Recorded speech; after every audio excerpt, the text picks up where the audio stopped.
This episode of Capes and Lunatics Sidekicks is brought to you by Tweaked Audio. To get awesome headphones, go to tweakedaudio.com and use the coupon code Southgate to get 30% off, free shipping, and a lifetime warranty. Or you can get there through the link on our website, southgatemediagroup.com. This is Phil Perich, and you're listening to the Capes and Lunatics Sidekicks Podcast. I'm here for Peter. That's right. After a month of Mayday Parker, Lilith Hellfire demands the Peter. That's right. He's back.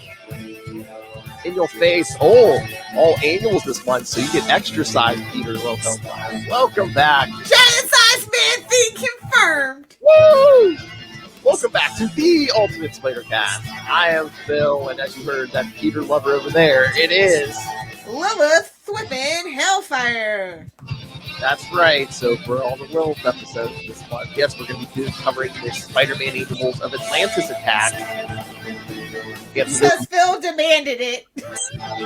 Hey man, all the time what it is. But for those of you who listen to our Daredevil podcast, yes, the Daredevil Angel will cross over with this. Hey, Spider-Man's in it. I mean, it makes sense. All right, so. All right. Yes, this first one is Amazing Spider-Man Annual 23. Can I tell you my big problem? Can I be petty? Well, that's your middle name, Philip. I know. Seriously. But no, it's like this issue is on Marvel Unlimited, but I'm reading it elsewhere because like they don't have all the backups on Marvel Unlimited for this issue. That synergy's not coming together, is it? It's like basically they're like, okay, we're gonna throw it up because all the Atlantis. I guess all the stuff that cross over. It's like the main story. Some of these just have like that backup where they talk about the serpent crown and stuff, and that's it. It's like really, but I think this one they threw in actually one of the backups, but yeah, not the rest of them. Get it together, Marvel. Especially like the covers talking about like Aunt May and stuff, and then it's like Marvel Unlimited, that story's not in there. It's like really. At least change the cover if you're going to do that. Yeah, that's true. I can change the covers, Marvel. I know you got people on staff that can do that. Come on. These are so old, too, though. So 1989? Yeah, these are like... This is a millennial issue. You read this stuff, then you went right to that Michael Keaton Batman movie. Did you, though? Well, I don't know. Oh... Hey, Russell. Russell's under the weather. We're popping in and say hello. Hello, Russell. I don't know if you heard, but yes, we played Mr. Gigi Chichester, your feedback. Well, yours and Ray's. Thank you for not getting all giddy and like Ray did. So you're such a fanboy. Aussie fan. Aussie fanboy. Fanboy. Called it. Not your new that the nickname almost went away, Ray, but. Thank you for reminding me, Lil. Aussie fanboy. So I have the physical issues for these, and yeah, so do I, but I was too lazy to pull it out. Well, that's why you always put it in the cloud. Y'all make fun of me for scanning it in and putting it in PDF form and CBR form, but when it comes in a pinch, I can just look for it, and it's there in the cloud. Well, I'm extra. Yeah, I'm reading it digitally. Yeah, but then sometimes the digital doesn't have the original ads. Oh, I'm saying. The one I found did, yes. Clear seal. Enough said. Double zap your zits, Lilith Hellfire. Thank goodness I was blessed with relatively good skin. Didn't have that phase. But somebody needs to double zap that hair. I mean, everybody's hair is huge. 90s hair. That is not 90s hair. That is 80s hair. That is damn near 70s hair. Well, it's 1989, so technically it is still the 80s. So it's both. It's both. But the artwork for this is very titillating. If you get my drift. Oh my. Oh, Russell, don't want to spoil my feedback, but Capes and Lunatics Hulk show. I don't know what's going on. How much time do you think we have? But no, Russell, I'll spoil something. Lilith and I will be doing something Hulk related with Ray later in the year. So. Oh, yes. I finally did catch up on that Twitter inbox. 5 weeks later. I know they're all like, "What's us, Lilith?" I'm like, "I shall see this in a couple of months." Yeah, whatever Phil wants to do, just assume I'm along for the ride. Hello, Now I know how it feels to be Danielle. hello. But yeah, I like this artwork a lot. I wonder why. There's a lot of skin in this issue. Oh yeah, She-Hulk. But yes, this is the first part of our Atlantis Attacks crossover. But yeah, so in the larger Marvel universe, this was Chapter 4. Summer special? Oh Lord, look at Russell trying to kiss up to everybody. My top 3 Marvel characters: Hulk, Spider-Man, and Moon Knight. Is there a She-Hulk podcast? Because if not, we might have to, like, for the sake of clicks and views, we might have to when that show comes out. Oh my God, you kill me! I swear, like 6 months ago, I said something like, "Oh, should we maybe do some She-Hulk somewhere?" And you're like, well, no, when it comes out, not before. Just like a little She-Hulk special. We don't need more shows. We just need a little special. Here are the important She-Hulk issues. Here's everything you need to know. What do you think? And then we can review the 4-episode season. What do you think? That's it. What do you think Comic Capers is for? Yeah, but that's more. We really actually kind of shine a light on DC stuff there, and that's the way I kind of want to keep it. Well, besides the X-Men that's coming up. Yeah, besides the X-Men stuff, because good X-Men's neglected, but that's neither here nor there. Russell. Oh, it's like He-Man and She-Ra. Yes, Hulk and She-Hulk, him and his sister. Nice. I love when he's like, "Yes, me and my sister loved it. It was cute. I was so cute." Oh, let's get into this because there's a lot to get into. Oh yeah. Trying to open this up. All right. Yeah. Blah blah blah. So far, the Lemurians attacked. Blah blah blah. Blah blah blah. Get to the good stuff. Yeah. Whatever. There's no Boston Pizza owner spoilers. Oh, but I thought they were Boston Pizza owners. I thought they were Boston Pizza owners. 64 pages of epicness for $2, unless you're Canadian. Oh, I know that struck me too. I was like, 60. Remember those days? 64 pages, and it was only $2. Modern Comics literally could never. In 1989, I think this is still the time before they even started taxing them. So it's like that was just a straight $2. Yes, it is. Yeah. Poor Phil's not caught up. I thought I was gonna get to be able to talk about He-Man or Transformers, but Charlie said he wants to join, so it's fine. Hey, we're gonna talk some Fantastic Four. I know, but I feel like we've done that before, but it's more relevant and pertinent now. Did we talk Fantastic Four? I feel like we have. Phil, we have like 1,000 shows. I'm sure we have. We were chatting about it, but I don't know if we ever pulled the trigger on it. All right, so let's get into this. The title, Abominations. Indeed, sir. Oh, see, they're being meta, Lilith. Come on. I know. Plot by Magneto's Island. I know. It's damn that place. We just should burn that place to the ground. It always comes to bite us in the ass. Wasn't it like a asteroid at some point? Exactly. It's just it's the room of requirement from Harry Potter, as far as I'm concerned. Magneto's a fancy man. He's got to have all these summer homes. But no, but yes, the Lemurians, they got the serpent crown, talking about they got in. Wait. Editor's notes. Be sure that you're reading X-Men Annual number 13 before this one. Or just wait, because we're going to get there. In July for our Jubilee month? Yep. Justice for Jubilee. Joy and jubilation. Whatever you want. You can pick your title. I don't care. Yes. So stay tuned to Comic Capers for that X-Men Annual. And of course, yada yada. They're going to try to brainwash people and take over the world with this giant serpent crown. It's so weird because it's like there's stuff with like the Lemurians and the Atlanteans, and then it's like, we're going to get into this in these annuals, but then there's like they also have something going on with Tyrannus and stuff, and it's just like Imperious Rex everywhere you go. It's just like, man, we got so many annuals, man. We need them on two fronts. seriously, this was a huge, major like summer event. Oh Just yeah. to get the book sales up. That's all this was. Well, I think Evolutionary War was the year before this. I think that started it, where it's like crossed over almost everything, and then they're like, oh, let's. Yeah. Because they tried to go, I think, even bigger. Because Evolutionary War hit a lot, but it didn't hit like stuff like Daredevil and stuff. And this one like got into Daredevil. It's like, okay, let's make it even bigger. Not necessarily better, but at least we get a shot of Spidey's butt while he's taking pictures. So there's that. Oh, but yes, the plot's by Jerry Conway, murderer of Gwen Stacy. He has to bring it up every time. Let that man rest. Oh, or what are you saying? You want me to drop it?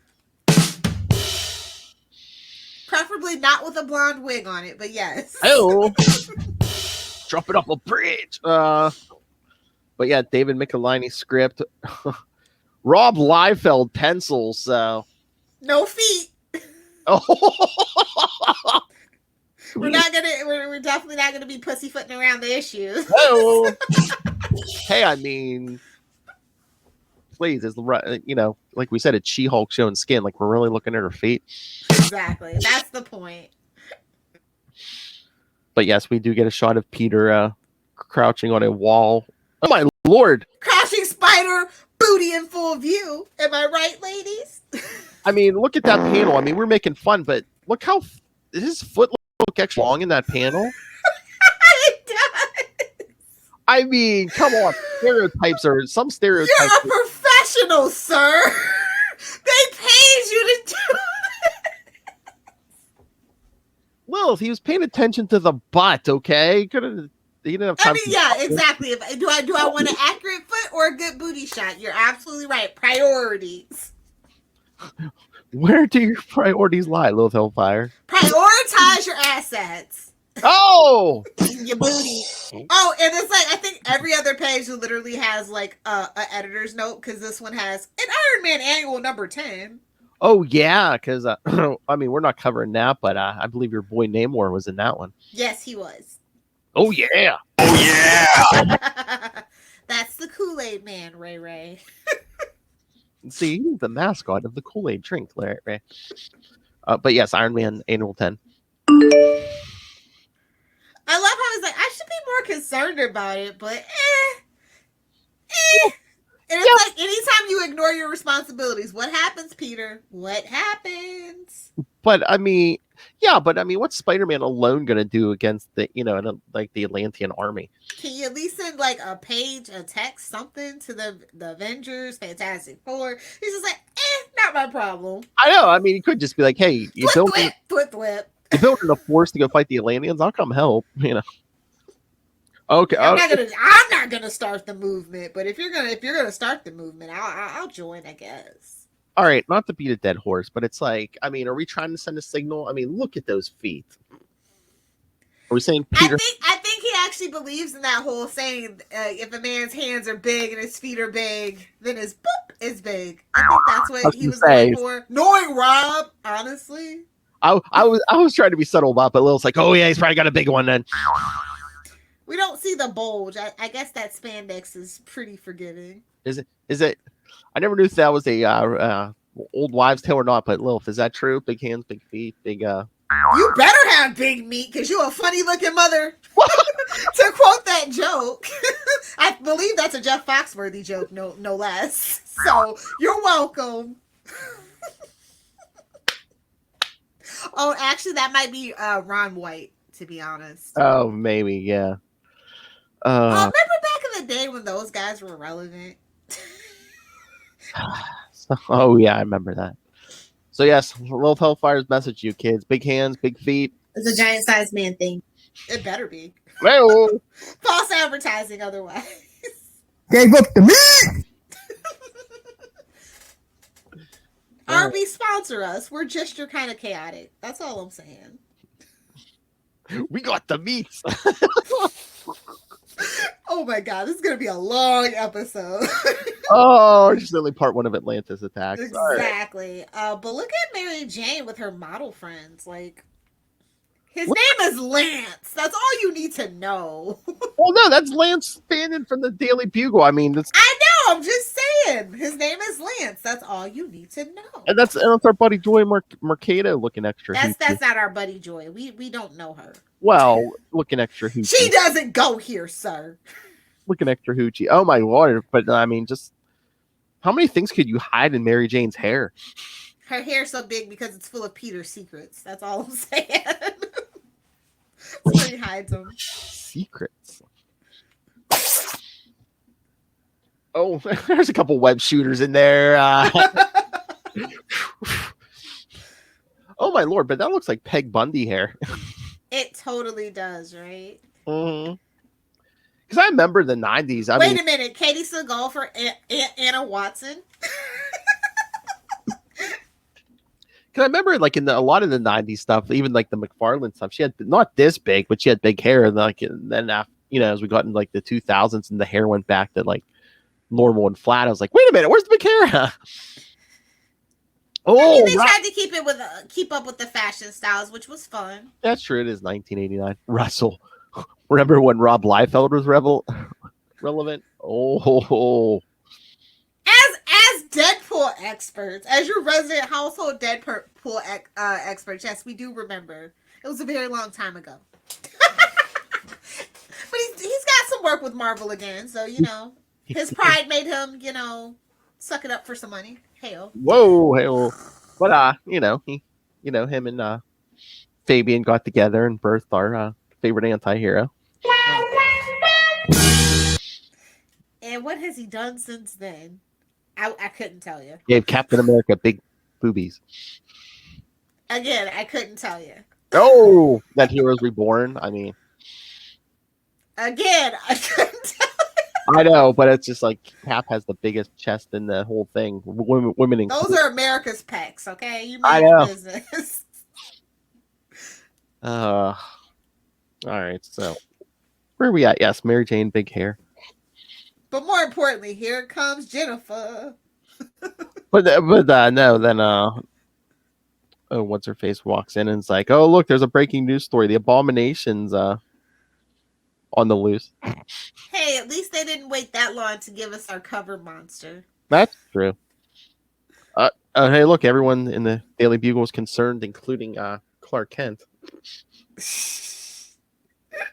Great stars. It should have just been great Caesar's ghost. That would have been funnier. Oh my lord! So, yeah, Kate Cushing's like, get on it, Mercado. I love stupid. What's his face? Is like, is she really green? I know, like you don't know She-Hulk. It's like, is she really green? I mean, and it ain't green with envy. Hey, she's the best damn lawyer this side of the freaking Mason-Dixon line. Dang it! I was gonna say Winn-Dixie. I'm like, wait, no, that's not right. I mean, we'll do some She-Hulk when that series comes out, but that might be a. I was talking about doing a She-Hulk episode of Boob Windows and Long Boxes anyway, but maybe we compare her and Matt Murdock. Who's the better lawyer? We already know, but we can have that discussion. Maybe we can get DG to weigh in. He's like, well, personally, I think Foggy will wipe the floor with both of them. I hope he is of that same vein. Justice for Foggy. But I love how Jen's getting into it with Jameson. Well, some woman had to put him in his place. Don't you hate me? Be one of his 9 wives, that's for sure. Oh, don't you hate me, Jameson? As a publisher, you're a good excuse for pawn scum. Oh, I guess I told her. Did you really though? Your editorial suggestion that the cure for New York's homeless problem was to ship them all to Jersey. Oh, those poor homeless people. They don't deserve to be shipped off to the hive of scum and villainy. No, why would you do that to the homeless? Everybody knows that South Park has said, you go to California, because they're super cool to the homeless. I'm getting my South Park references in. Notice the Funkos in the back. It's happening, people. Yes, man. Yes. Jameson, come on. I said I'd help with bus fare, didn't I? Jeez. Wow. I mean, the Atlanta Olympic Games, they did ship all the homeless people one way. So, I mean, there's that. Why are we taking advice from a Rob Liefeld comment? No, we didn't write it. I came here hoping for you'd print an apology. Now I wonder who's going to apologize for you. Whoa. He's the guy we love to hate. And I just love that text box. Tapping into his spider strength, Peter succeeds in repressing a smile. Burn. Look at those legs, man. Yeah, I know. But look at those feet. That looks like those little Barbie shoes. I know. She-Hulk has the tiniest feet. It's just like, okay. Honestly, the only person, and like she's a little too old for Hollywood's taste, that I would have seen actually pulling off She-Hulk is actually Elizabeth Berkley. She literally is like a Barbie. She has the tiny feet, the long legs, and she has a nice figure. So, just saying. I know, but again, we're probably gonna, they're probably gonna CGI. I'm okay with. I mean, that was like 20 years ago. That was my dream casting, but the person that they cast for now, we'll see. She would have been good. All right. Meanwhile, at an outdoor cafe. Yes, Peter and Mary Jane go to lunch. And again, we see the homeless. What's with the homeless? Is the cops are leading some homeless guy away? Well, gotta clean up New York somehow. I mean, what year was this? 89? Yeah, it was a big homeless epidemic. Maybe they're trying to write that into the city's character or whatever. Hey Russell, I thought you were getting some sleep or something. She-Hulk giving JJJ the business makes me feel a certain way. I love strong women. Hail. Agreed, sir. I'm glad he said it. I don't want to be the creeper this episode. Even Lilith Hellfire is excited. I mean, She-Hulk is a good character outside of her physical appearance. Oh yeah. If we have to backdoor good character work with booty and boobs, fine. Because I can't. We're not on Patreon, so I can't say the other words. But yeah, booty and boobs, that'll do. Oh yeah. Yeah. So Peter and Mary Jane are talking, and all of a sudden, man, that spider sense starts going off. Ting ting tingling, baby. What's with that? What's with that mysterious truck? It's ting ting tingling, ting ting tingling. But there's nothing. It usually warns me of danger, but there's nothing there. Yeah, I think maybe it's inside the truck, Peter. Come on. I love how it's like, yeah, I realized that intellectually. Like, what? Is he getting ready to mansplain something to Mary Jane? Yeah, see, woman. Just the worst. I should be able to help more. But yes, this mysterious truck that he doesn't think, oh hey, maybe the danger's inside the truck. Yeah, pulls up. It's not white, and it's not a white panel van. It has windows. It'll be fine, I guess. But yes, it pulls up in the behind the site of the old Avengers mansion. No good can come from this. I know. Yeah, it's Lemurians, and they have the Abomination. Lyra. Yeah, look at all that skin, bro. Hell, it's hot underwater. All that green skin. Is that the theme this episode? Green skin. Green women showing a lot of skin. Whatever you gotta do to sell this damn crossover, I guess. Who are they selling this to? William Shatner?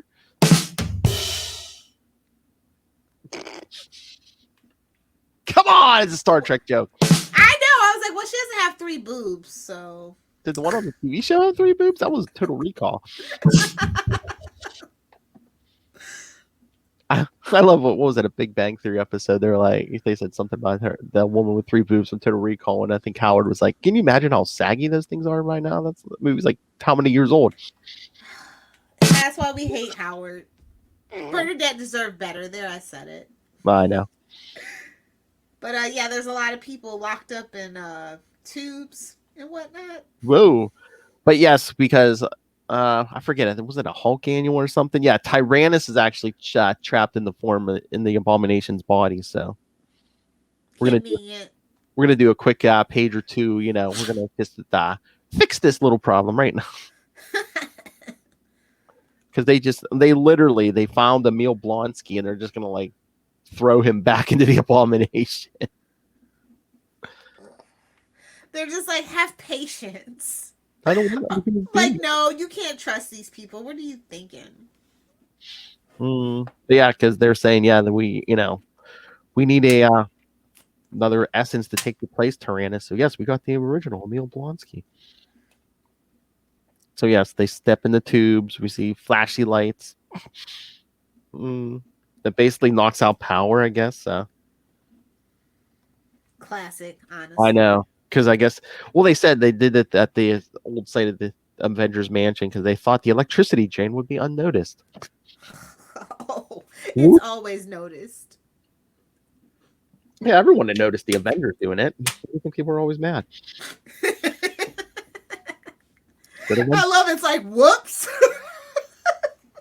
I mean, I guess, like, yes, whoops, indeed. I mean, I guess, Fantastic Four already rebuilt their headquarters. And I was going to say, dude, that's like the old Baxter building. Everyone would be like, that Reed Richards, man, he's opening another portal or something. I'm glad I don't live in Marvel, New York. That's all I'm saying. Oh, I know. But yeah, we see She-Hulk in a cab. I might take my chances in Gotham, to be honest, at this point. I would just have bottled water for showering and drinking and cooking with. Well, I mean, Gotham, it's just basically like, human level psychopaths. I mean, Marvel Universe. This is like cosmic epicenter of the universe, things going wrong. Galactus could step on your building. You don't know. Exactly. I'm going to take my chances in Gotham. I'm sorry. Oh, Lord Russell. How can I sleep when you guys are so entertaining? I know. Aww. The Nation of Abomination. Honestly, I could do with some more modern Abomination, to be honest. But you know who has to write it? Peter David. Yes. Yeah. Does Tyrannus play a big role in the rest of the event? Yes. Well, he does show up.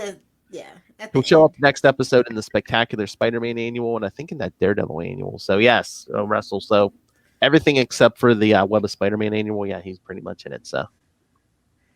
But he's not important until the end. It's just kind of they're stringing us along with this thing. Exactly.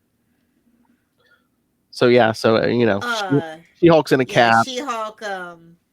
Can we skip the cab part and just get to her getting into her costume? Because hubba. Or you mean getting out of costume? Oh yeah. Yeah, Peter notices too and runs off, and then we just see Peter web slinging, but yeah, then we see. I love how the guy's like, no tip.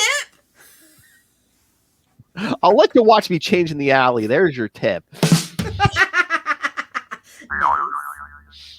But yes, as Peter's swooping his way downtown, She-Hulk's getting out of her dress. I love how Peter's like, well, I guess Kate's going to be getting some more Spider-Man pics, whether she wants them or not. Yikes. I mean, hey, it's big, Spider-Man and She-Hulk punching the Abomination. You wouldn't want pictures of that? For scientific purposes, of course.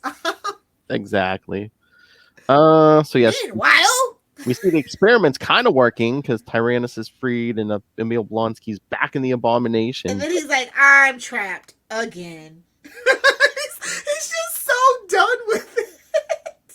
But as with every great Hulk experiment similar to this, yes, the Abomination is now truly a mindless beast. Oh, well, those are the pros and cons. Every great gamma creature's got to go mindless at some point. Exactly. So you don't really want a mindless beast, though. Like, if you can't control it, that's not good either. Well, yeah, as Game of Thrones has taught us.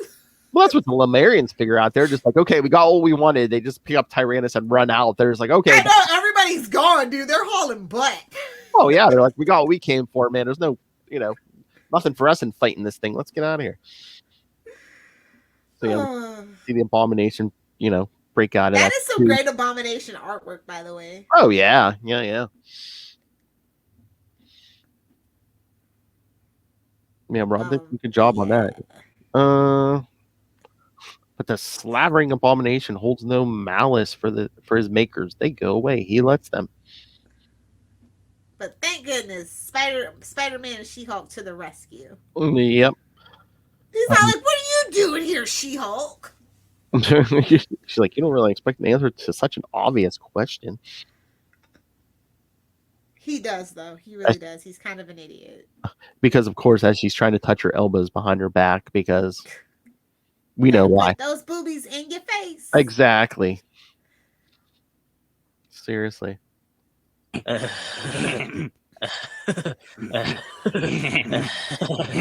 Oh my god, this issue is so old. We're before Beavis and Butthead. Wow. I think this might be. Is this season 1 of The Simpsons, kids? Yeah. Simpsons roasting on an open fire, December 1989.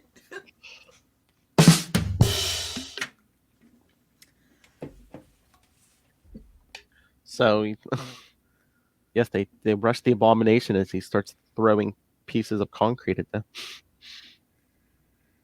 And of course, we get some good old cable news video footage. For the cable television, see? CNN. And they're like, hey, great action, but how about a little human interest, like saving those bystanders rubbernecking at the entrance of the alley? And they're both like, bystanders? Oh, no! Yes, they got to run and pick up everyone and get them out of harm's way. Again, you're like, yeah, Gotham's not even as bad as the Marvel New York. It's like, yeah, and then people just stand around. It's like, oh, hey, what's going on? Well, as we've learned, that's kind of true to form. True. People are idiots. I don't see anybody trying to put gasoline in a plastic bag.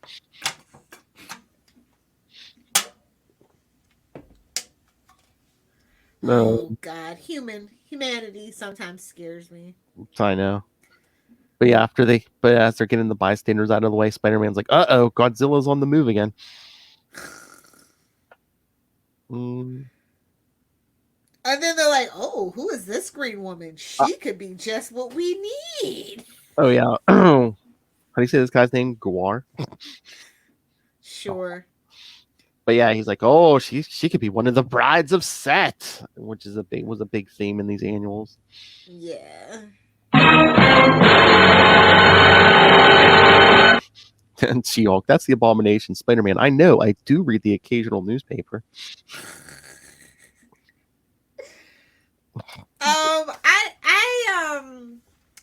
Yeah, Aunt May, she looks a little decrepit. Well, again, yeah, this is before the Mephisto makeover. So. Like, worrisome decrepit. Yeah, because they show her watching TV and, because as the Abomination brings the wall in back. her rocking chair, bro. They're like really trying to drill that home. But yeah, because the Abomination brings a wall down on Spider-Man and She-Hulk. She's like, oh, I hope Peter's nowhere near that horrible fighting. Sister, stop playing games. You know. I know. It's although does she? Because I know, like she's always known. Well, I think she has a life insurance policy on him. Mark my words. When she finds out, like right before Civil War, she's like, "Oh, thank God! I thought as it explains a lot. As a teenager, I thought maybe you were like hiding, you're in the closet or something." Oh, you're just punching guys? Okay. Same difference. He was hiding something. Yeah, his web shooter. Oh, and we get a little Flash Thompson. Not enough. Oh yeah. Oh wait, what Russell? Aunt May looks like she trained under Darth Plagueis. The dark side is a pathway to many abilities. Baking cookies. I love how they explain that Flash Thompson is Spider-Man's longtime supporter, and I'm just like, wait a minute, do I have to write the fanfic? Oh, hey, oh. Wait. Oh, he's his longtime supporter. Flash Thompson is an athlete, so he's his athletic supporter. Did you just call him a jockstrap? I wouldn't want to hold those neither.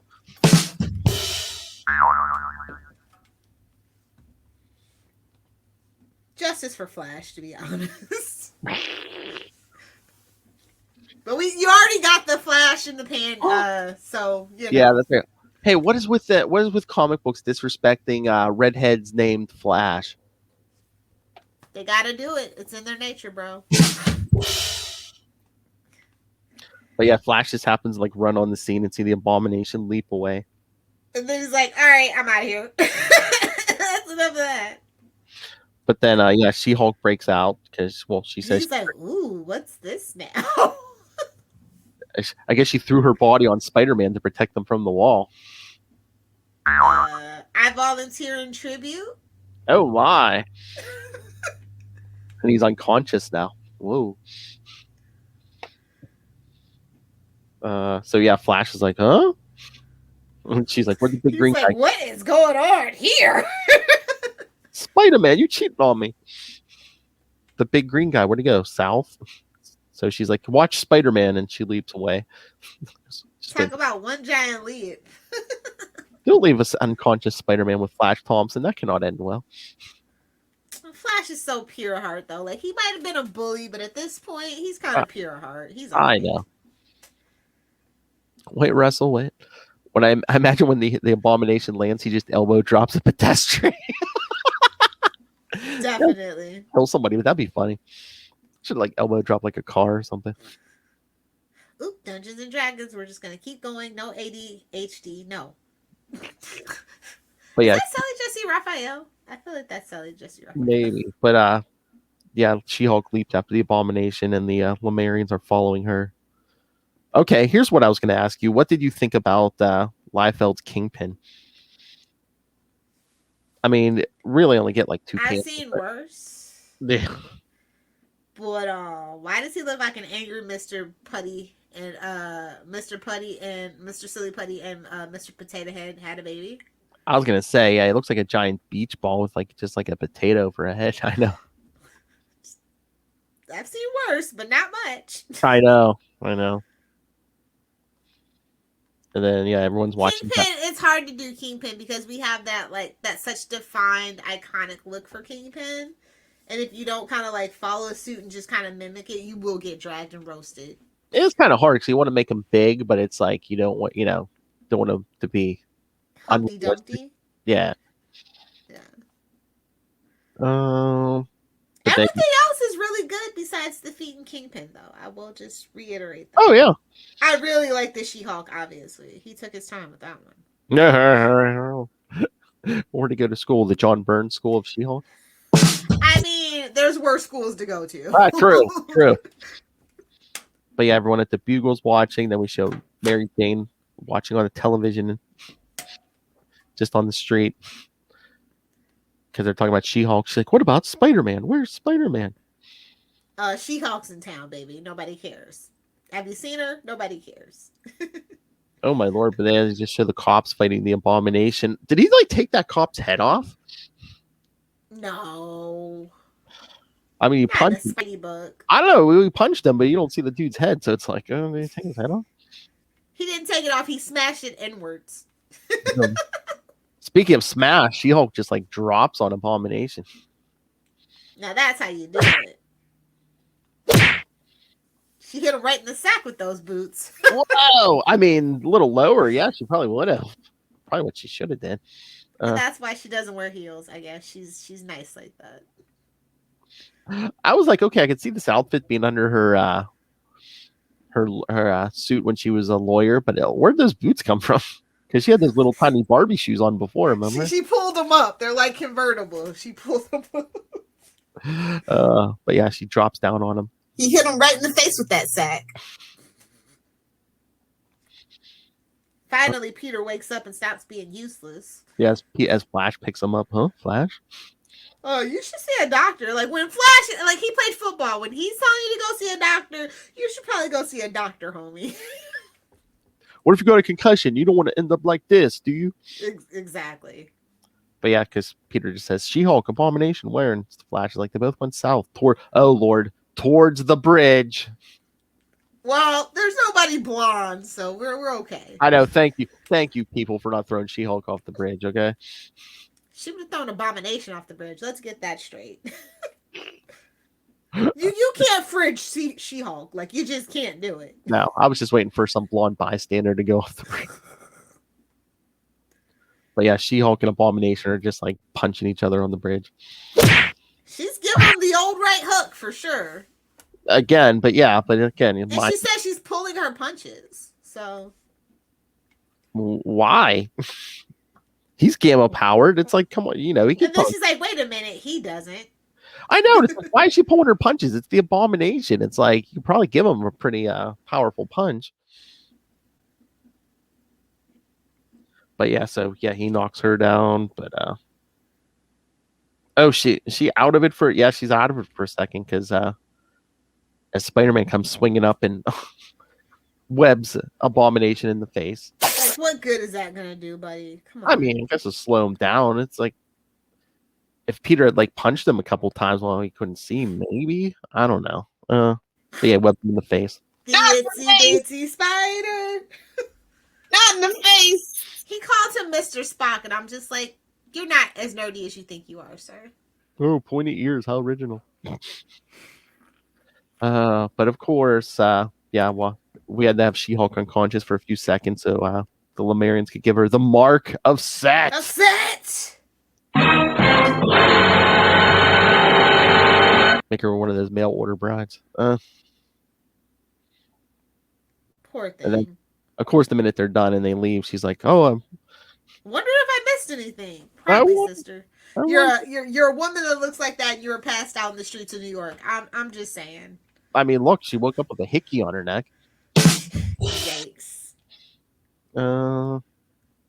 She's like, "Nope, this is where I came in." As she sees Spider-Man and the Abomination just duking it out.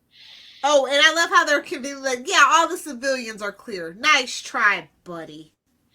I know. Pete's like, I could take now. Spider-Man saying I can take the kid gloves off and give him everything I got in one punch, and it didn't work. He's like, "Gosh, that works swell." I think I made him blink. So oh Lord, so he starts climbing the bridge. An Abomination's trying to knock him off the bridge. Spider sense tingling, stronger, more danger. What could possibly be worse? Hold on. I have to stop. Keep going for a second, but I have to stop you. This is crazy. This What? panel is ridiculous. Yes, Which one? Share. I always forget how to do this. Oh, okay. Select window. But yeah, Spider-Man. Keep going. What can be said? Ting, ting, ting a lid, ting, ting, ting a lid. That. Oh yes, because What is that panel? Because yes, She-Hulk picks up a Roxxon tanker truck and coming at the Abomination. What is that? The Abomination booty shot? What? Oh my god, I can't. Hey man, that Rob Liefeld, man, he loves superhero butts, and I cannot lie. Apparently. I mean, do we really need an Abomination butt shot? Hey, to each his own. Well, it's from Everybody's got their own little kink, but wow. That just literally stopped me dead in the middle of the story. Like, what is this? I mean, Who is this for? She-Hulk, I get. Spider-Man, even, give the girls some eye candy, but it's like Abomination, really? Do you want to tell us something, Mr. Liefeld? You can come on our show and tell us. Speak to us. But yeah, they throw that tanker truck at Abomination and it blows up. Lord, the whole bridge is on fire. When you say what could possibly live through that, they lived through that. Exactly. It is a Marvel book after all. As a flaming Abomination runs at them and oh, we did get someone go off the bridge. The Abomination. See? And then he did it willingly, Yeah, and then the flaming Abomination goes off the bridge, blows up a boat underneath. Ba-boom. I love how it's like, for long moments they watched. Nothing rises to the churning surface. They decide to believe they won. Mm-hmm. And then here's Spidey. You okay? She's way more okay than you are. She's freaking She-Hulk. Calm down. I know. She said, she's like, I canceled Bad Wives were worse than this. I'm fine. Like, give her credit where credit is due, brother. And then it's like, what's that on your throat? Oh, just a bruise, I guess. Wait. I was just waiting for, she's like, do you ever think we'll really understand what went on here today? I was just waiting for the editor's note. It's like, you will if you keep reading Atlantis Attack. I know, it's just like the one time you did it. I was waiting for it. I was just like, come on, man. He's like, I still don't understand why the light goes off when you close the refrigerator. I'm like, aren't you a scientist? Exactly. I guess he did forget. I mean, I guess that was them being subtle, without the editor's note. Because at the end of the story, it's always like, continued in, such and such annual. But I also love how it's like, I got a strange feeling this isn't over yet. Meanwhile, there's a billboard of Save Our Society in the background. Yeah. Ooh, look, an epilogue. You know this is fancy. Oh, yes, because, yes, we follow Tyrannus or Dr. Tyrone. And look who he's teaming up with. He's going to be teaming up with the Viper. It's not the Viper. He's just a Viper. I'm not going to give him the respect on his name like that. No, she. You know. Oh, yes. So next time we will be doing Spectacular Spider-Man. Was it Annual 9? But yes, if you want the whole Atlantis attacks, this one continues in Punisher. Annual 2. You know what? Let me look this. It's not like I want a Punisher. It's not like I want a Punisher podcast, but we can do again. Throw stuff out to me. We can do it on Comic. Well, no, we're definitely doing Punisher Max though for Patreon because Ray demanded it. But... Because Ray demanded. Oh my God! There's my art. Because Ray demanded it. Because Australia. Yeah, you should do that for the patrons. Actually, whoever requested it, we actually do it because so and so demanded it. Here's your $5 worth for the month, sir. because Moon Knight's #1 fan demanded it. Exactly. Okay, I'm gonna have to put a link in the show notes because I believe Ray did cover Punisher Annual 2. I wonder why. Nice. He did the heavy lifting for us. Nice. Yes. So if I can't find that, I'll have to get a link from Ray to put in the show notes. Yes, because Punisher Annual 2 was the next Atlantis Attacks chapter. And yes, Ray did cover that for the Moon Knight podcast. The Moon Knight podcast. Yeah, okay, there you go. Oh my, yes, Russell. Oh, that's hilarious. Nobody could survive that except the Hulk, Thor, most of Hulk's villains, which Abomination is, cosmic threats, etc. I know. We did a good job. It's like that. It's like, the rules for horror movies. It's like, never say I'll be right back because you won't. It's like, never say, oh, could they survive that? Because they usually do. The bad guys, one last death gasp. Whoa. I love Scream. Did you want to talk about any backup stories or no? No, I'm okay. This one is the superior of them all, so yeah. I mean the next one is just it's Jerry Conway with art by Mark Bagley. They basically retelling the origin of Spider-Man. Which we don't need. We get that like every 30 issues. Do you think they did that because it was part of Atlantis Attack? So if you were reading other people's books and who doesn't know Spider-Man's origin? But it's like if you weren't reading Spider-Man, they're just like, oh, hey, you want to learn more about this? Well, the artwork is phenomenal. Oh, it's Mark Bagley, of course. Yeah, so I think they just wanted an excuse to pad the pages. Yeah, well, again, yeah, 64 pages for $2? You get that $2 worth, Lilith Hellfire. Definitely. Modern Comics, I'm looking at you. $10 for that freaking book. I mean, it was worth it. Like, I believe like the artists should get paid their worth, and that's why I'm okay with paying more. Yeah. Like, could you imagine? Like, you're getting $2 a book for 64 pages. I can only imagine what those artists were making back then. Like, holy crap. I know. Seriously. If you weren't a Ramita, I can only imagine. You weren't a Miller or a... Ooh. And again... remind me one day, we're going to have to talk about this story, Spider-Man's uncanny spider sense, basically trying to explain the spider sense in each different situation. Yes, let's do that and have Charlie along as well. Oh, just for that last panel, if nothing else. Yes. Dr. Octopus. Oh, Lord. Then we get an Aunt May story. An Aunt May and Nick Katzenberg story. Ugh, Katzenberg. What were we doing? Pad the pages, baby. It's an annual. And then the top 30 Spider-Man villains. I will disagree with that list, but whatever. Why? Because the Shocker's on there? Exactly. Oh my God. We had a whole month dedicated to him to explaining to you why this is no good. Oh my God. But they had, who's this guy? The Fly? Oh my God. Spider and the Fly. Spidey versus JJJ. I know. Look, they put Jameson right between Sandman and the Burglar. That's funny. Oh Lord!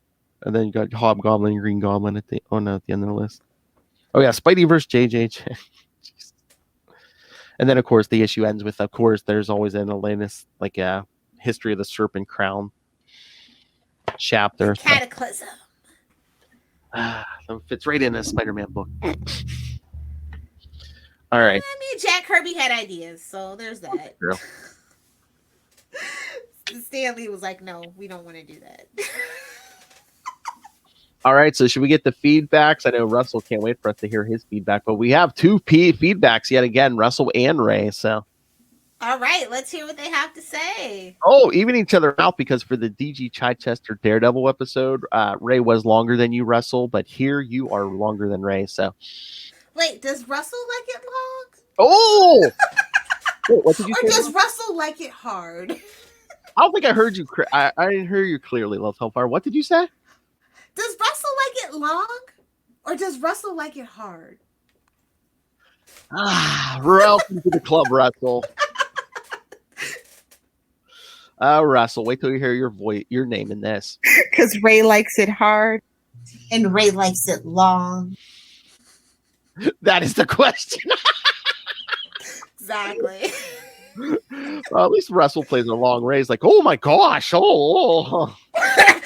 too fancy for this. clutching my pearls, and drinking his wine.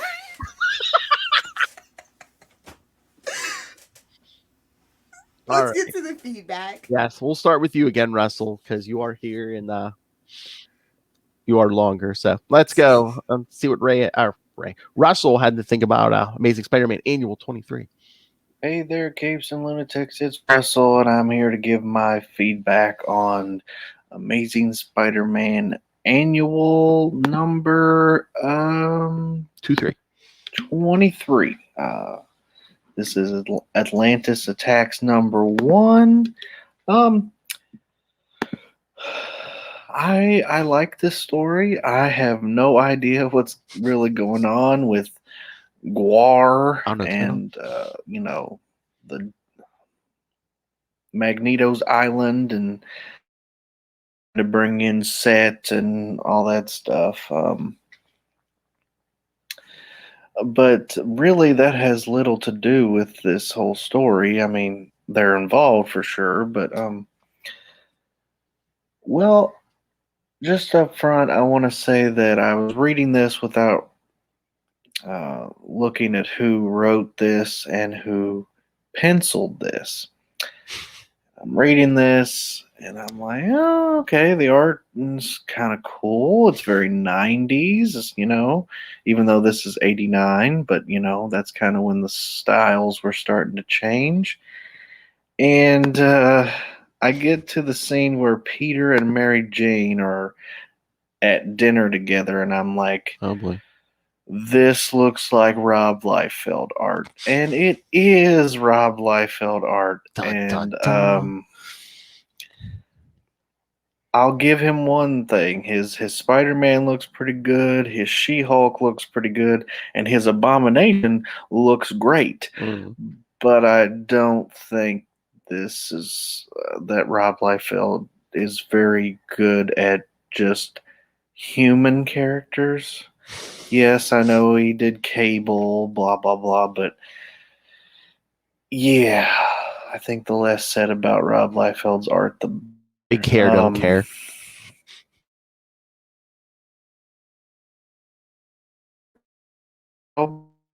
So we not only got to see, of course, the Abomination, who has been transferred from Tyrannus, another classic Hulk villain, to back to Emil Blonsky, but now the Abomination is a minus Hulk, for lack of a better term. And we just see a nice team up between Spidey and She-Hulk fighting the Abomination. And it's really good. Lots of good action. Lots of good quips. I like the dynamic between Jennifer and Peter. Like I said, the Abomination looks great. He is just wreaking havoc. Spider-Man, even at one point, calls him Godzilla. I love. Overall, it was a cool story. What do we have to do to get a Hulk-related show on Cape? Phil here, but I also wanted to comment quickly on some of the backups in there. We get some hilarious art from Fred Hembeck, and they count down Spider-Man's greatest foes. Is from number 30 to number 1, and guess what? Everybody, the Hobgoblin is tied for number 1 with the Green Goblin. Russell's so in favorite. your face, guess what, Phil? Hobby was even higher than Otto. Oh yeah. I don't care. Charlie Esser would have words with you, not me. That just shows you how different the landscape was in the 80s, because yeah, this was the year that we would get the second Hobgoblin, and that would tarnish his legacy pretty much forever. Anyway, yeah, I enjoyed this. I would, I just kind of like that it's just kind of a fun, battle. It's mostly a fight. I give it an A-. It would have got an A if I wasn't crazy about some of the art. And, I know this is She-Hulk, and she was constantly, over-sexualized, especially starting with the John Byrne stuff. And she has come away from that now, but I really, to me, She-Hulk will always be in that purple and white or purple and black costume, or the Fantastic Four costume was pretty good too. But yeah, overall A-. Good stuff. Again, we need a Hulk show on Capes and Lunatics. I am available for that. You can even put it on the Patreon and we can cuss up a storm. I don't care. But thanks, Phil and Lilith. You guys rock, and looking forward to sending some more feedback. Goodbye. All right. Thank you, Russell. Yes, thank you, Russell. As me and Lilith were saying, once we get that She-Hulk series, we'll probably do some She-Hulk stuff. But it's looking like definitely going to do the reviews and important things to know about She-Hulk. Definitely. Yeah, and probably it's looking like maybe August. Yes, Lilith and I are going to probably be doing a crossover episode with Ray and Saren from To Know Hers to Fear Her. So I'll let you know. The Spider-Woman podcast. Hello. Yes. As the Spider-Woman podcast, yes. As we get closer, I'll let you know the issues. But all I'll say, Russell, is Peter David Gray Hulk. So yeah, pretty much it, sir. Yes, my favorite Hulk, Joe Fixit. Yes, so we'll get you'll be getting some Hulk probably in August, Russell. So I vibe with him because he decided to go to the desert. So I'm like, yeah, I feel that. When you're spiritually lost, go to the desert. That's all I'm saying. He likes to drink, gamble, and just hide out in the desert. That is Lilith Hellfire to a T.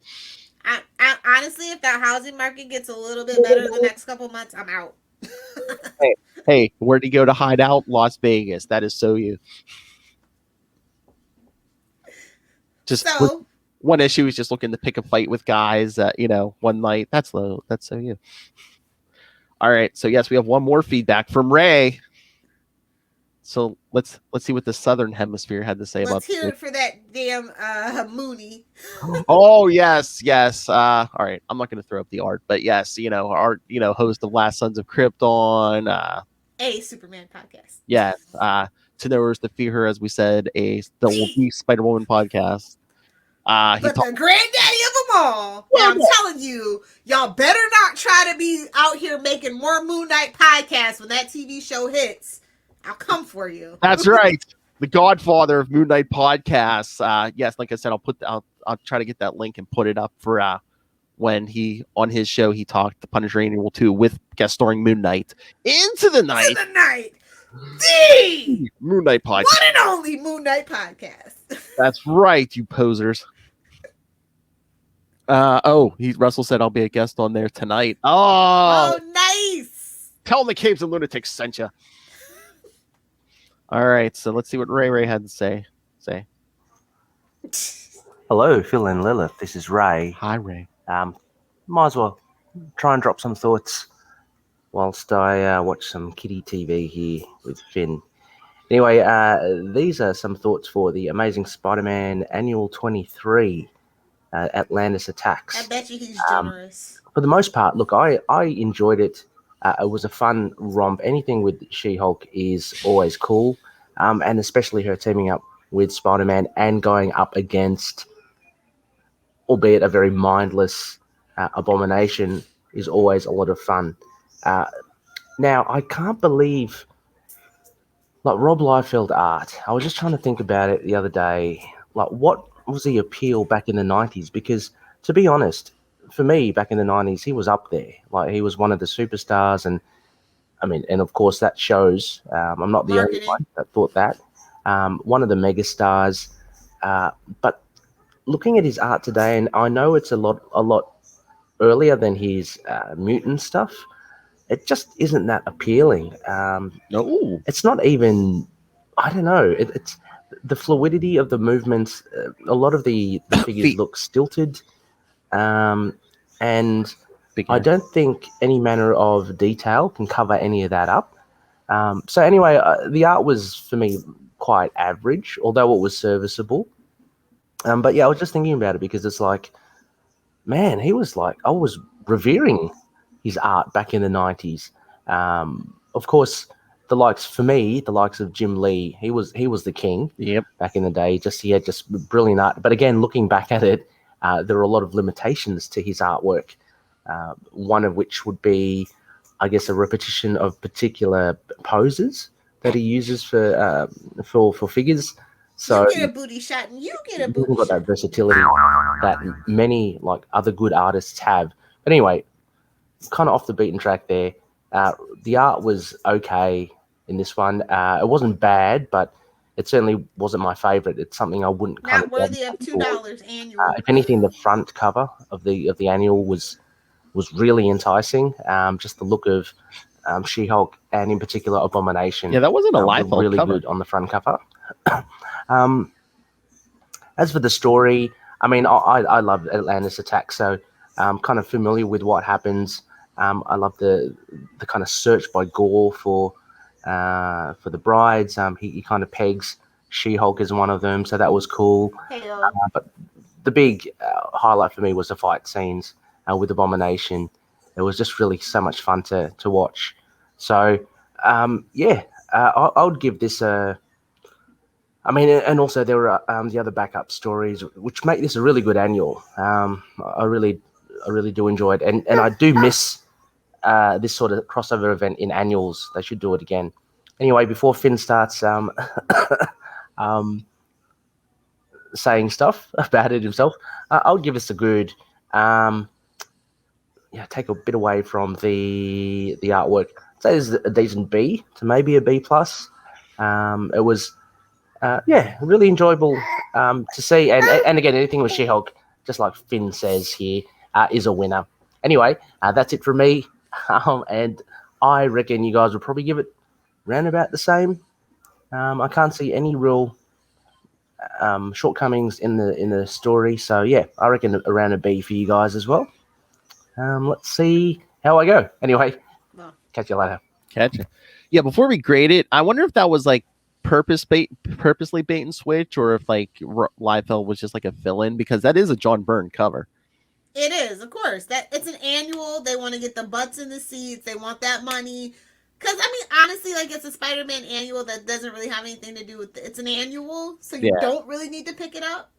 Which is why I think they did it for the annuals. It's like, well, people, they pick them up eventually, but not necessarily right then and there. That's the thing about annuals. And it's She-Hulk, and I think wasn't Byrne writing and drawing She-Hulk at this time. So it's like, again, it's like, I wonder if like, was this also a big stunt to boost everyone's books? Because at least in the Spider-Man, absolutely, it seems like everyone's getting like a guest star in there.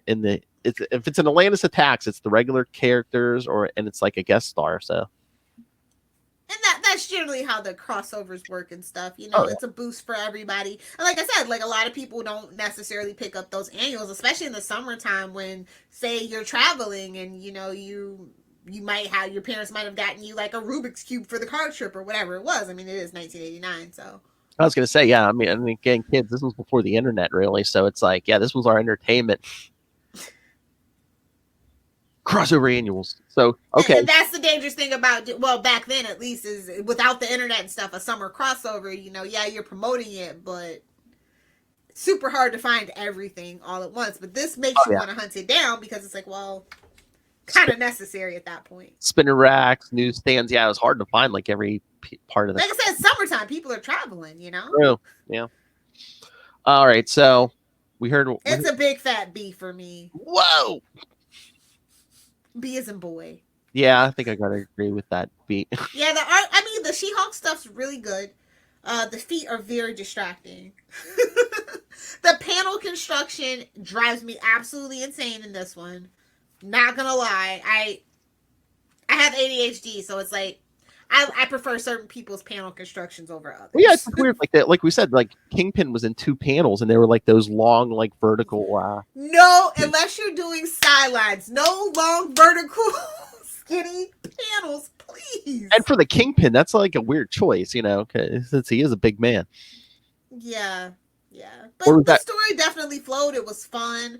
It was mostly She-Hulk, so I'm not gonna complain. Yes. So we do agree with you, Ray. This one gets a big B as and Russell. Yes. B as in booty, kids.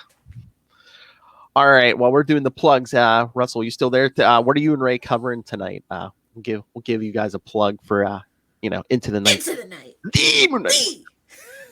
And kids, you can also catch Russell on his podcast, Tomes of Evil, where he discusses different villains every week. So weren't you just recently on there? I was on there, Lilith Hellfire. Thank you very much. It was a double header, correct? Yes, we talked Eobard Thawne, the Reverse Flash, and Dr. Otto Octavius. Because, Phil's got to play both sides of the fence. It's just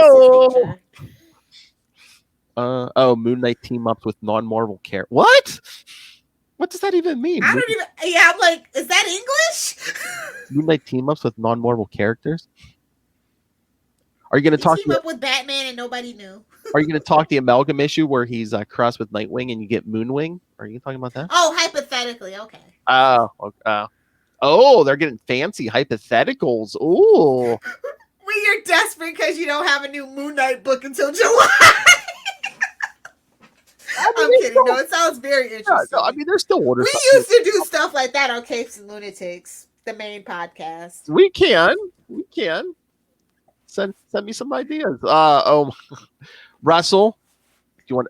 I was gonna say if you're my hero, you'll mention Batman, but no, we're rolling. He specifically said no Batman. He doesn't want to get sick again. Oh, true. Well, that curse of Khonshu. Russell, you could throw in a Nightwing or a Batgirl, or Deathstroke. Get around the band. Yeah, it's just not bad characters. All right, so let's get on that note. Give the kids the homework, pay some bills, and let's go enjoy our Saturday. I'm going to IKEA. Ooh. Nice. Yeah, I know it's the Atlantis attacks. I just want to get the numbers right. All right, kids. Yes, next time, the second part of our Atlantis attacks crossover from Spectacular Spider-Man Annual 9. That one will be guest stars Cloak and Dagger. I roll. Lilith Hellfire. And if you want the whole Atlantis attacks crossover, then you'll find your way over to the Devil the Daredevil podcast, and on the Daredevil annual Spider-Man guest stars. So Spider-Man fans, you'll like that. Yeah, that's right. And then after that, come back here for Web of Spider-Man Annual 5, guest starring the Fantastic Four. That's a good issue, actually. So. Oh yeah, and like I said, there'll be an extra special. Hidden gem of X-Men Annual, 13, when we do Jubilee in July. So justice for Jubilee, just saying. That's right. And we will have an extra week. So after the Atlantis Attack Annual, we'll be covering Amazing Spider-Man 247 and 248. You don't want to miss. You don't want to miss Spider-Man versus Thunderball because you know me and Lilith Hellfire will be full of the ball jokes. So, because we are children, so Yes. No supervision. So prerequisite: nobody tell Rob. I was going to say always never tell Rob, but especially for the Thunderball issue, please. The old ball and chain. You know what I'm saying? All right, kids. So yeah, send your thoughts on all of those. Email us. Oh wait, yeah, Russell, send me your hint for your top pick. All right, but yeah, send your thoughts for all these Atlantis Attacks annuals. You can still send them in for this one. Email us capesandlunatics@gmail.com or call the voicemail 614-382-2737. That's 614-38-CAPES. And hey, kids, like I said, we're going to be doing a Hulk crossover with Ray and Sarah in August. Oh, is it the question, Russell? Oh, nice. But now I was going to say, kids, also send in your thoughts. If we would do a few Hulk or She-Hulk episodes, what issues would you like to see us cover? I know John Byrne stuff's going to pop up, and all suggestions will be from Charlie. If it doesn't, I'm going to be very disappointed in our fan base. Oh, don't forget to ask that to the Web of Spider-Man fan group as well. Oh, yes. I could say I could put that on a couple different, or if it's Hulk based. Yeah. All right, kids. So yes, send your thoughts, email or voicemail, but then follow us on Facebook or Twitter. Like Lil said, you can find links to those. We have our Web of Spider-Man Facebook fan group. We're at 1.2 thousand members. Again, I want to catch up to the Into the Night fan group. So, the Moon Knight Podcast. Yes, and so invite your friends, kids. Come on, let's put those Moonies in their place. Again, use so find links to all of those, links to this YouTube channel, links to the Patreon, where again, yes, boob windows and long boxes, hard R movie reviews, Wade's Uncensored Wade's World, which really goes graphic. Should just be Wade's World the max now. Oh my god, Ray was like sending me feedback. He's like, I could hear him in the back. It was just written, but I could still hear him because he was like, "Oh, the chocolate." But if you want to get that reference, kids, subscribe to the Patreon. But yes, and also links to merch. Stay hydrated. It's no one's business what you're drinking on a Saturday morning. Or get a T-shirt. It's summertime, baby. Get a T-shirt. Exactly. Phone cases. Come on, kids. All kinds of fun stuff. Yes. I'm trying to remember if they have tank tops or not. They might. Ray. If they do, you know who's getting what for his birthday. Oh my gosh. He sent what Russell already sent something for he sent it a while ago. Yeah. I don't know. He got excited. He got excited. He knew how we are. All right, link to everything all in one place. That's Linktree, linktr.ee/capesandlunatics. And please remember to support our sponsors, Tweaked Audio. Get yourself some good in-ear headphones for HD audio quality for listening to podcasts like Capes and Lunatics and Capes and Lunatics Sidekicks. Hear those giant feet chasing after you in crystal clear HD audio. And also, be better than Spider-Man and hunt a killer competently. Michelle Gray needs your help. It's an escape room in a box. Great way to spend time alone or for a date night. That's right. Yes, that's right, Russell. We did have to change the schedule because they moved Black Widow. Damn them. Oh, and when you do, be sure to use the code Southgate for both of those. Yes. Get yourself a handy dandy discount.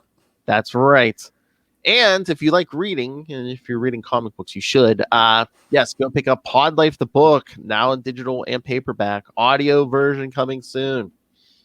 It's the only reason why I'm such a good reader, honestly. So. Oh my god, I need a Marnell drop saying, "Where's the audio book already?" Put pressure on Rob. So yeah, learn about the journeys of podcasters, the experts, and Rob Southgate. Third best Southgate. Oh. I don't know if I can go there. I don't know if he's that high. Anyway, so yes, you could get that on Amazon. And when you get anything on Amazon, use the link for Southgate Media Group right down there in the show. When you're buying all your Atlantis Attacks annuals that you don't have on Amazon, use the link for Southgate Media Group right down there in the show notes. Well, you know, Comixology is owned by Amazon, and I think you can get a discount somewhere, somehow on Comixology. I have to research that because I have both. You get I know you get the Comixology originals for free. So. Oh, there you go, kids. Comic related. Me and my Amazon knowledge coming in the clutch. I know. So use the link, kids. It helps us support this show, the network, and that abomination himself. Oh, nice. The flaming abomination. Mindless beast, Rob Southgate. Flaming abomination himself, Rob Master Doom Southgate. Make it rain. So says Master Doom. Please kick me I in love the it pants. here. Please kick me in the pants with those giant feet. Please kick me in the pants. Why did your eye drift over to my box? All right, Lilith, where can people find you? You can find me live tweeting DC Legends of Tomorrow Sundays over on Twitter at Lilith Hellfire. I swear I'm gonna make content this weekend for my TikTok and my Instagram, so please do follow at Lilith Hellfire 69 on TikTok and the gram. It's a giant sized man thing. Here's hoping, brother. Here's hoping. Whoa! Gave up to me. So that sounds like a theme here. That's an awfully big rod he's got there.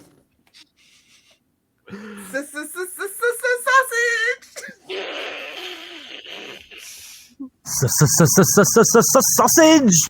We're so classy. Play the music and get out of here. Sucking the life force. All right. Oh kids. my. Thank you for joining. Talk about your Scarlet Pimps. Oh my. That is virtual. Anyway, yes, thank you for joining us again. In fact, part 2 of our crossover from Spectacular Spider-Man Annual 9. The fun continues. 45 randoms. But until then, I'll swing on back. Flip your way downtown to a comic book store. Big hair.